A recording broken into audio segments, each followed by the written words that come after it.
Океания — это собирательное название общего скопления островов и атоллов в центральной и западной частях Тихого океана. Более популярен термин «Австралия» и «Океания», так как государство-континент оказывает на регион большое влияние. Географически Океания подразделяется на 3 региона – Микронезия на северо-западе, Меланезия на западе и Полинезия на востоке. Общая площадь островов Океании составляет 1,26 миллиона квадратных километров, а население около 10,7 миллиона человек. Исторически Океанию было принято воспринимать как американо-австралийское озеро, однако сегодня подобная формулировка уже не отражает изменяющийся геополитический ландшафт. Активация китайской политики в Океании с начала 20 века полностью изменила расстановку сил в регионе, оттеснив исторически закрепившихся там игроков на задний план. В 2003 году, выступая перед австралийским парламентом, первый секретарь Коммунистической партии Китая Ху Цзиньтао многократно упоминал некую историческую связь между КНР и Австралией, ссылаясь на китайского адмирала Джен Хэ, совершившего несколько экспедиций на острова в южной части Тихого океана. Оперируя этим фактом, китайский лидер недвусмысленно обозначил приоритет отношений стран Океании с КНР над сотрудничеством с европейскими странами. Давайте разберемся, что Китай ищет на островах Тихого океана и почему об этом регионе стоит говорить больше.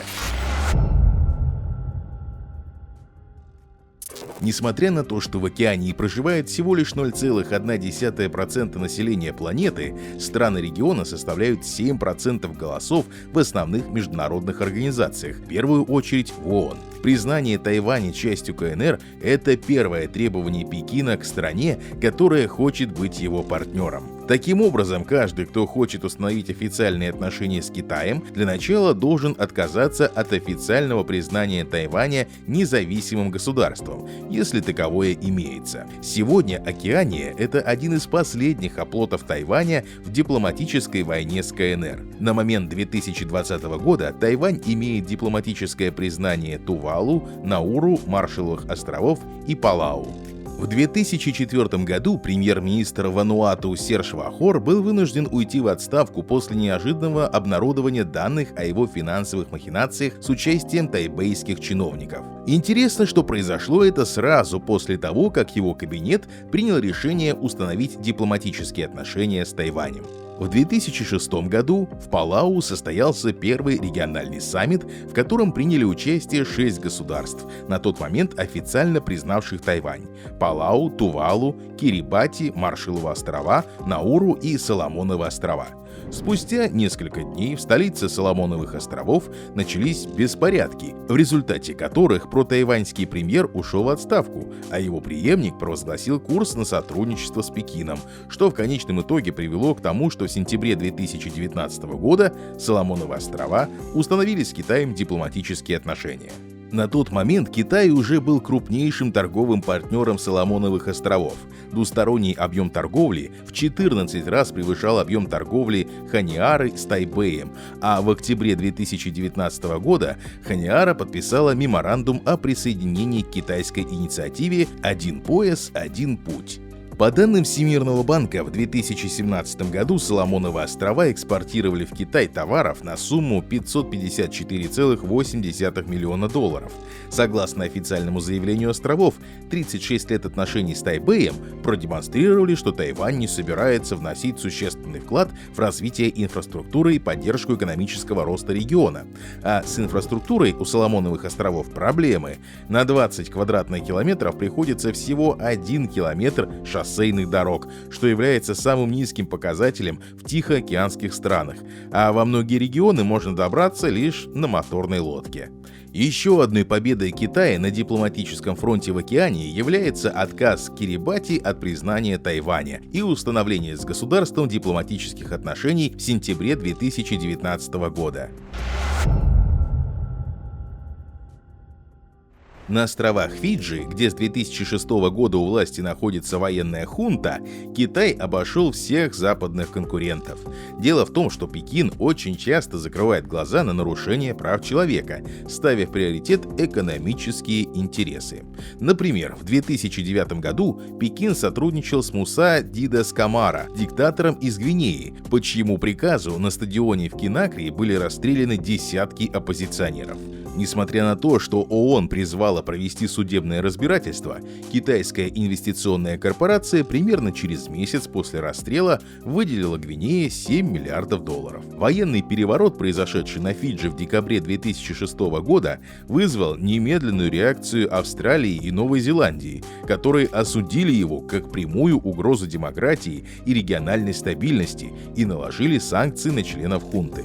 В свою очередь, Китай активизировал сотрудничество.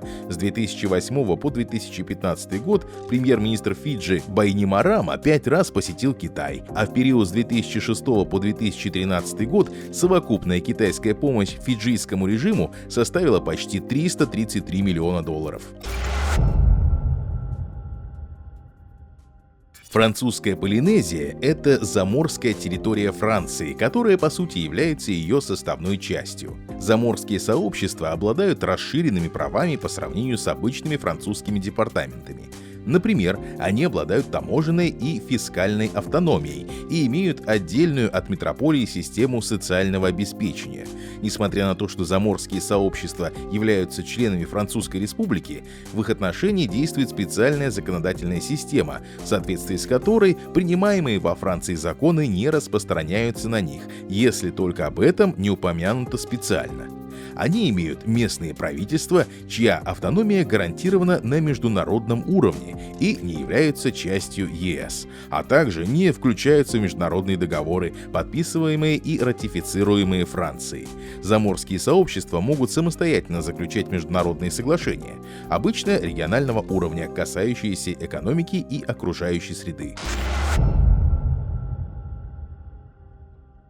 4 апреля 2001 года глава КНР Цзян Цзиминь посещает Папиэте, где быстро обретает расположение тогдашнего президента Гастона Флоса, который, в свою очередь, в момент отъезда китайского лидера получает приглашение в Пекин.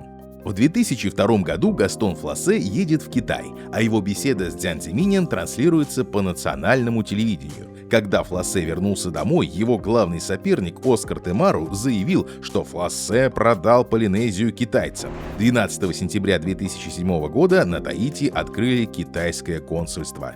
В 2009 году вышеупомянутый Китай-ненавистник Оскар Темару становится президентом и организовывает показательную лодочную экспедицию Таити Нуи Фридом из Таити в Шанхай. В 2010 году он уезжает в Китай на 3 недели, а после своего возвращения выступает с речью, главным тезисом которой можно назвать фразу «Мы должны работать с КНР». Спустя несколько дней на атолле Хау на архипелаге Туамоту началось строительство рыбной фермы, полностью финансируемая китайскими фондами. Вроде простая рыбная ферма, однако сейчас она является крупнейшим инфраструктурным объектом во французской Полинезии с момента демонтажа ядерных установок времен Холодной войны.